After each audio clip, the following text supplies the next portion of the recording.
Ladies and gentlemen, I've got a bit of an apology to make over here. I was in the process of getting some work done, getting ready for this character's release over here, Qingxiao, as you can see on my left or right, however it's showing up for you. And I realized that there was a big point of conversation, a big point of talk that I probably did not expand enough on. And that is, unfortunately, when it comes to this character, the amount of restrictions that are actually in her kit. And these restrictions, I do believe, should have you heavily considering the amount that you're going to be spending on her, spending on her teams, and of course, spending on some other things that are going to be needed to get her up and running. I've explored a lot of the existing options. I've explored a lot of some of the existing team comps. And there's a lot more that you might not be knowing about right now that you probably should. So let's go ahead, get right on into it. And if you're saving up for some of the upcoming banners, you've got to check out Enjoy GM. It's a top-up platform that gives you some of the best prices on in-game currency, especially for Wuthering Waves, with discounts up to 20% off. New users get 8% off site-wide that's stacked with member deals, 6480 plus 1600 Lunites for just $75. Note, discounts may vary by the region. The process is super simple. Just your UID and server and your Lunites will arrive in minutes. They also have 24/7 customer support and work with tons of global payment methods, so it's fast and convenient. Plus, Enjoy GM is certified with PCI DSS security standards and has received consistently high ratings on Trustpilot, a platform you can trust completely. I've tested it myself. It's safe, legit, and saves you real money. If you want to stock up on your Lunites before the banners drop, click the link in the description below or the pinned comment and start saving with Enjoy GM today. The very first bit that we're going to be talking about over here when it comes to Qingxiao's teammates, when it comes to her team building, is of course going to be this specific mechanic. And this mechanic alone is pretty much all you really need to actually read to understand where the restrictions are coming from. Tomb Break. Draw and Sunder. Qingxiao inflicts tune strain shifting on the target after dealing damage with skills. And the way that Tune Strain Interfered works is essentially this. For each stack of this debuff that's on the target, every point of Qingxiao's Tomb Break boost, which is a special stat that only certain characters in the game can give, increases the total damage she deals to the target by 0.12%. And this is kind of like the reality over here for units that interact with Tune Strain, interact with Tomb Break Boost, all of that stuff. There are only a couple of them in the game, and Luke Hurson's probably one of the best examples for us to take a look at because, well, he's also a Tune Strain DPS. And so you can see that he has a baseline value of about 10 that gets improved, that gets added upon when certain teammates are on his team. But that's where it's at. That is essentially the ceiling. And so you can clearly see over here only 0.12% per point. That's 1.2% extra damage. And then, well, your maximum number of Tune Strain stacks is just equal to the number of Tune Strain enabling characters you have on your team. And so the max number is typically around 3. You can see over here, while Qingxiao is in the team, the max stack limit of Tune Strain interfered on the target is increased by 1. That's something that you see, well, in basically every single kit that does this. Interact with Tune Strain Interfered. You can see that increase of 1 over there for Luke Hurson. And of course, you'll see that increase of 1 over there too for a Denya, who's another enabler of the archetype, who actually applies it as well. Linnea's going to do the same thing when she's in Tune Strain mode down here. You can see that right there. And then we got Mornier, the sort of like linchpin over here of these teams, who can't apply Tune Strain Interfered, but as you can see, she increases the stack limit though. And you know what that means?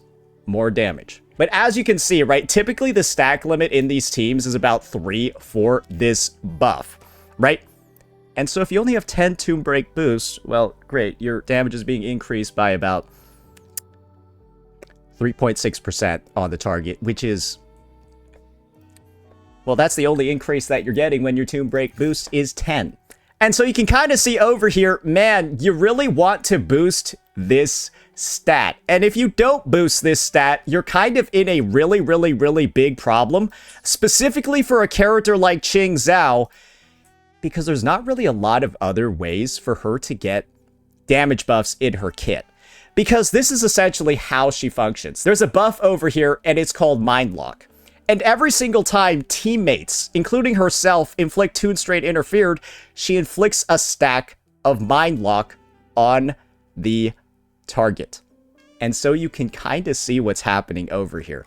You want a character that can actually get Toon Strain interfered on the target. But this is the thing, guys. Toon Strain shifting is simply the application. Toon Strain interfered only occurs when you toon break the target. Yes, it's shifting until you break them, and then once you toon break them, it becomes interfered. And so you can kind of see what's going on over here, right?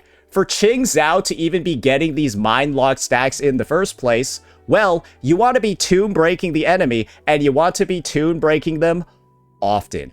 And so you can see she's got a lot of other stuff in her kit that actually improves the rate that this is going to be occurring as well. You can look at things like her inherent skill. Every time a Resonator in the team inflicts Toon Strain interfered on an Overlord or Calamity class boss monsters, you additionally inflict one more stack of Mind Lock on the target. You can see what's going on over here. You really want to do that. Why? Because she gains damage increases from these Toon Breaks. From that Toon Strain interfered. You can see a lot more damage happening over here for each stack of Mind Lock. And then Mind Lock itself also gives damage amplification to her attacks. So you guys are probably seeing what's going on over here for her damage portfolio. So much of Qingxiao's actual raw personal damage is built around these Mind Lock stacks that your teammates are essentially funneling for you. Do you see kind of like the dynamic that's going on? This is a character, right, whose damage output basically scales from their actions their teammates are taking on the field to build up their resource. This should be pretty familiar to you because we already have an existing character like that in the game. This is one of the closest similarities I think that I can draw to the Qingxiao character. She kind of feels a bit like Zani in terms of like how her team contribution actually works. Zani, for example, needs a unit who's able to supply Blaze, right? She needs Blaze. And how do you get Blaze? From inflicting Spectral Frazzle. When Zani is in the team and a nearby resident inflicts Spectral Frazzle, it sounds a lot like when Qingxiao's in the team and a nearby target inflicts Toon Strain interfered. You get what's going on, right? So essentially what you're seeing right here is that the more often you're able to toon break a target that has Toon Strain shifting on them that becomes interfered, the more damage she's going to get and the faster she's going to get it. And then when you see how all of this works together, how Toon Break, off Toon Buildup Rate, all those different stats, and Toon Break Boost specifically, right? Because that's another big damage boost. It's located in only like 3 character kits. And here they are. Mornier is going to be so almost mandatory feeling, I feel like, for this unit's success because of this. Mornier increases this stat called off-toon buildup rate, which she makes her field, by a whole 50 damn %. This means that you build up their off-toon meter faster and you can trigger a toon break faster. And as a result, get Qingxiao's damage stacks faster because she's got amplification here. Remember that, ladies and gentlemen. And then she's also got even more just raw damage % over here. And then you also got this. She transferred the Mind Lock stacks as well. She transfers the Mind Lock stacks as well when she kills an enemy and then can move them to another target. So do you see why building them up really quickly is so important in the first place? So Mornier and her off-toon buildup rate, plus the fact she's the only support that responds to Toon Strain interfered, a target enters this state when they are hit by Toon Break under Toon Strain shifting. Do you see why she feels like such a mandatory must-pull character for this unit? And do you see how you're really going to be struggling with just operating her baseline kit in the first place unless you have a bunch of these Toon characters on the team? And this is where I can make a big sort of like conversation about how this character really is one of the most premium of premium units ever. She doesn't have a damage type. She's not like Liu Kersen, who explicitly states he's a higher basic attack damage dealer. That makes it so units like Sanhua are able to perform well with him because they have such a massive amount of buffing for a specific damage type on things like their outro skill. Qingxiao doesn't have that because essentially all you need to do is look at her weapon to fully understand how her kit is functioning. Her weapon just gives a whole bunch of arrow damage bonus. Around 56% of it, actually, at max stacks, and then 10% arrow damage ignore. She just deals mixed damage of all different types, and that means that it's really hard for her to have an affordable buffer, like a Sanhua, to really smooth out her free-to-play options. The end result, guys, is essentially this, and it's not very good at all. With so much of Qingxiao's actual damage in her kit being baked into this mind lock mechanic where the pace of it depends on your teammates, if you're not making use of this, you kind of are just not really going to be doing anything with the character. Because this is an example of how much damage bonus you're going to be getting. 2% more damage per stack of mind lock on the target with additional 5% per stack for the first 7. There's 15 stacks. So that's 7 times 5, which is 35% damage bonus, plus 8 times 2, which is 16. That's like 51 fucking percent or something like that. I'm not doing the math very well right now, right? It's a lot. That's a lot. And the same exact sort of calculation is happening over here with the amplification, where you now got 35% amp plus 16. That's 51% amp. So you got 51% damage amp on these abilities, which are the highest damaging ones in her kit, and 51% damage bonus, basically locked behind how fast you're able to tomb break somebody. And this is the thing. Without having the tomb break characters, the off-tomb build-up rate, all of that on your team, right? Maybe you'll still get to this maximum number of stacks, but it's going to take you a very long time. To the point where the damage loss you had from stacking it up so slowly is maybe just going to result in you not clearing. Because there's even more when it comes to this mechanic. I've only talked to you about Mornier. Now I need to talk to you about Denya, the character running alongside Qingxiao. Because this unit, I feel like I didn't talk enough about how just kind of like fucked up her design is. Because if you want Qingxiao, you probably need to pull Denya as well. Because of this. Let's look at some of Denya's abilities. This is the first one. Resonance mode, Toon Strain, which is one of her modes. She has a fusion burst one, but that's not relevant for this discussion, right? Resonators in the team gain 10 Tomb Break boost, which we know directly buffs your ability to deal Toon Strain additional damage. Remember, each point, 0.12%. So just 10 over here is decent, right? But then when a Resonator of the team has an off-tomb build-up rate over 100, every 10% that runs over increases the Resonator's Tomb Break boost by 8. Basically, this is accounting for Mornier's 50% bonus. And so, this goes up to 50. She gives you 50 Tomb Break boost if you have Mornier on the team, and 10 if you don't.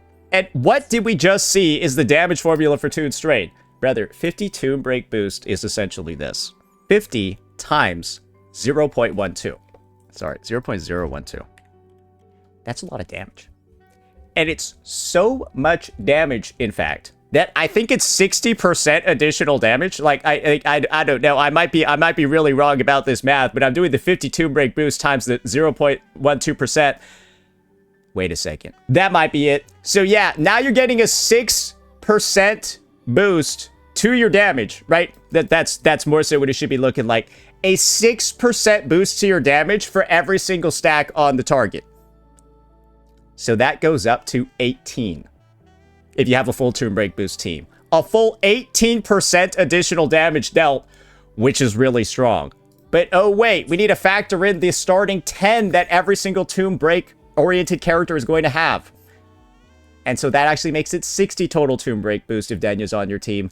That's pretty goddamn good as well. And that's another really hefty damage bonus of about 7.2% per stack.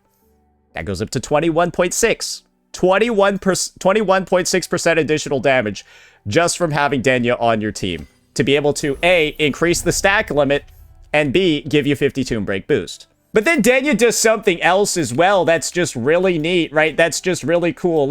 She also applies a fuck ton of Toon Strain shifting and resets the duration of Toon Strain interfered, so it's always going to be on the target.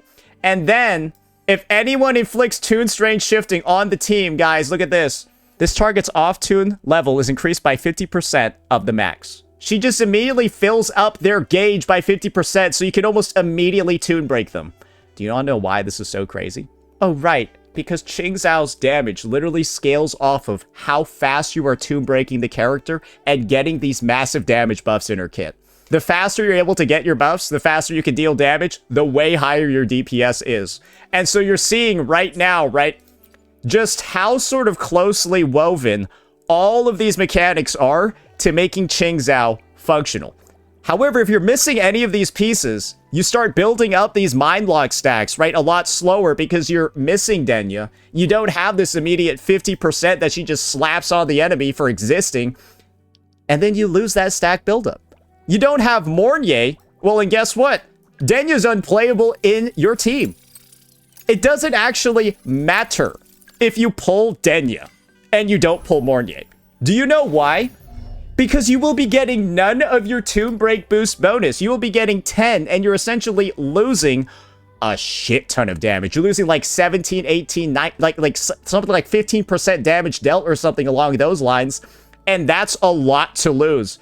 Because damage dealt is something that happens at the end of the damage formula. And it's one of the most powerful multipliers in the game. That's why this Tomb Break boost is so strong in these teams. And that's why it's really going to hurt if you're missing this 40 from not having Mornier on there.